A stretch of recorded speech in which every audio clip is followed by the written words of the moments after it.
اب آ رہی ہے اصل آیت. قل للمؤمنین یغضوا من ابصارهم ویحفظوا فروجهم ذلک ازکی لهم ان اللہ خبیر ما یصنعون.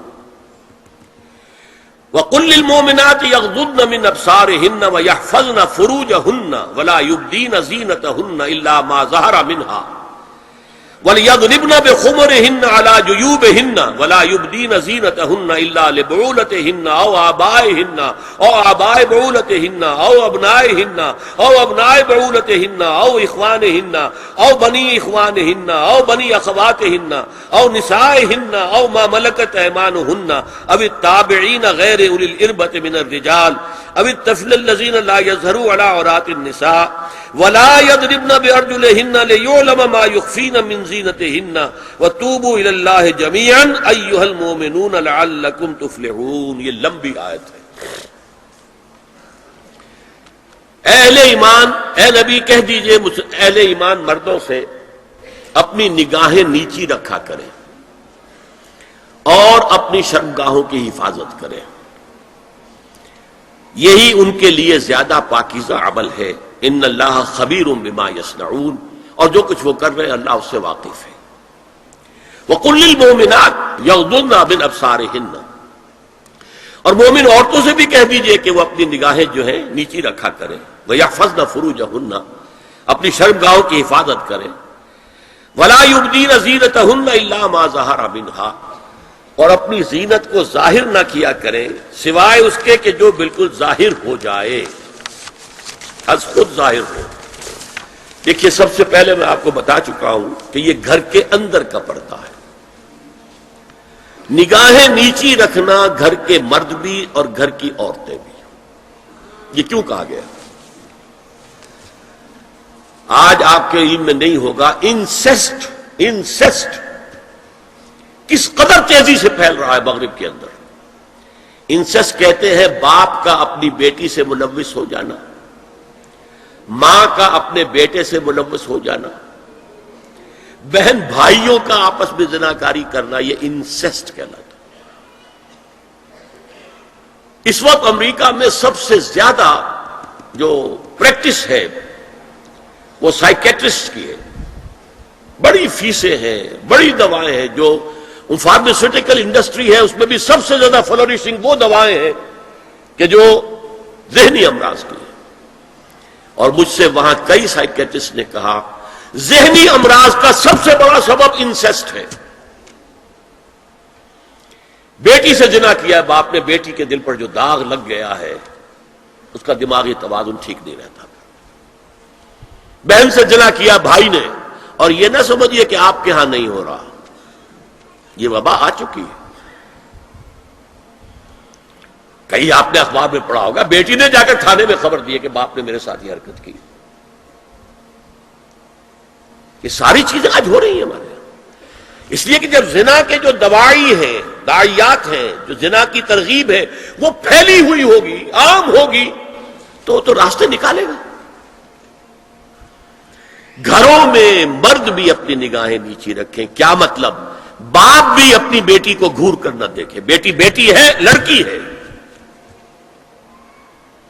جوان بھائی بھی اپنی جوان بہن کو گھور کر نہ دیکھا. نگاہیں نیچی رکھو. یہ نگاہیں نیچی رکھنا بازار میں چلتے ہوئے نہیں ہے. وہ تو سوسائڈ ہو جائے گی، موت آ جائے گی.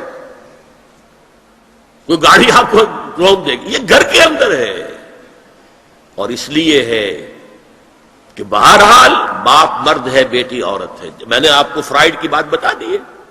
وہ تو کہتا ہی ہے کہ باپ اگر محبت بڑی نگاہ بیٹی پر ڈالا اس میں سیکس ہے، سیکس کا جذبہ ہے. اگر ماں بیٹے پر محبت بڑی نگاہ ڈال رہی ہے تو سیکس ہے. ایڈیپس کمپلیکس مشہور ہے اس کا.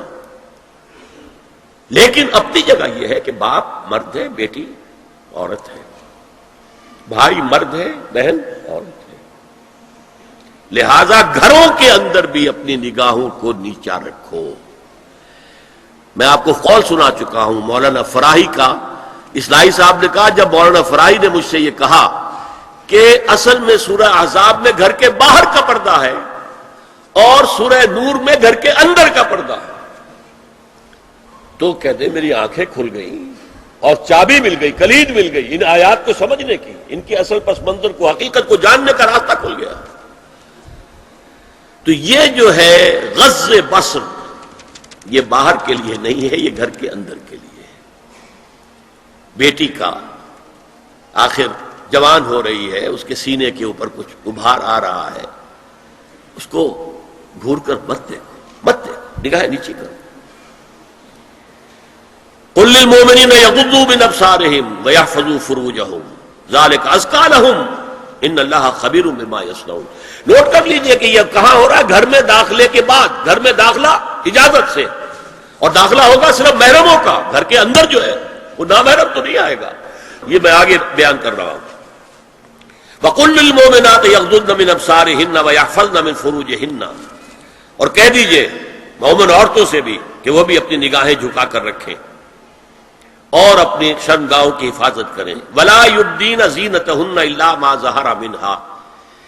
اس ٹکڑے پر بڑا قیل و قال ہے جدید مفکرین اور جدید دانشوروں نے کہ وہ اپنی زینت ظاہر نہ کرے سوائے اس کے جو خود ظاہر ہو جائے۔ وہ کہتے ہیں اس میں چہرہ بھی شامل ہے،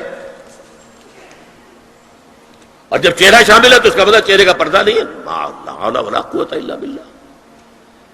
آپ کو بہت سے حضرات نے وہ پڑھی ہوگی بحث جو جنگ میں ہو گئی تھی۔ ایک صاحب وہ انسٹیٹیوٹ آف پالیسی اسٹڈیز، اس کے اسکالر ہیں، ریسرچ کا، انہوں نے لکھ دیا کہ الا ما ظہر منہا میں چہرہ ظاہر ہے، شامل ہے، لہذا پردہ نہیں ہے۔ اور ارشاد احمد حقانی صاحب نے بھی زوردار اس کے اوپر جو ہے وہ تائید لکھ دی، اور گویا کہ کہا کہ اب تو مسئلہ ہی طے ہو گیا، جب ایک ریسرچ اسکالر کہہ رہا ہے تو یہ مولوی ملاٹے جو کہتے پڑھتے ہیں کہ یہ عورت کا جو چہرے کا پردہ ہے، یہ تو بات ختم ہو گئی۔ The matter is clinched. میں نے صرف ایک جواب دیا کہ اس شخص نے جو بڑا ریسرچ اسکالر تھا، پہلے یہ لکھا ہے کہ سورہ نور کی ان آیات میں سطر کے احکام آ رہے ہیں، تو پھر یہاں پردے کا چہرے کا معاملہ کیا ہو؟ سطر میں تو پردہ چہرہ شامل نہیں ہے۔ محرموں سے پردہ کیا ہے؟ محرموں سے، اس کا نام سطر ہے۔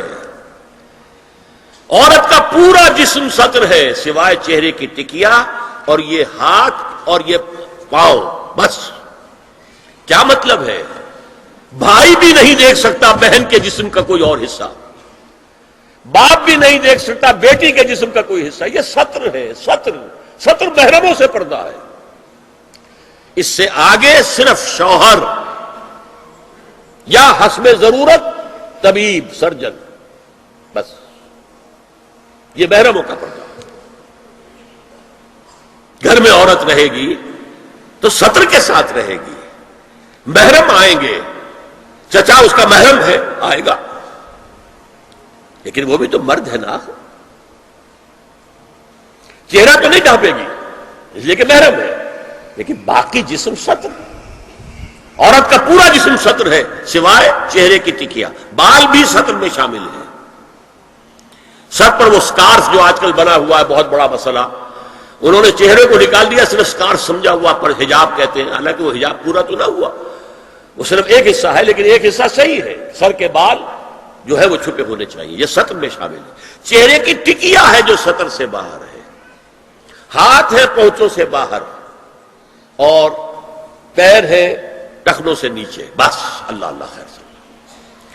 تو فرمایا ما ظہر منہا من زینتہن میں الا ما ظہر منہا میں کیا کیا چیزیں آ سکتی ہیں؟ دیکھیے، اگر عورت پوری کی پوری برقعے کے اندر ملبوس ہے، چہرے پر بھی نقاب ہے، آنکھوں کے آگے بھی یا جالی ہے یا کوئی چشمہ ہے، تو پھر بھی اس کے حسن کا ایک حصہ وہ ہے جو ظاہر ہے۔ اگر طویل القامت ہے، قد و قامت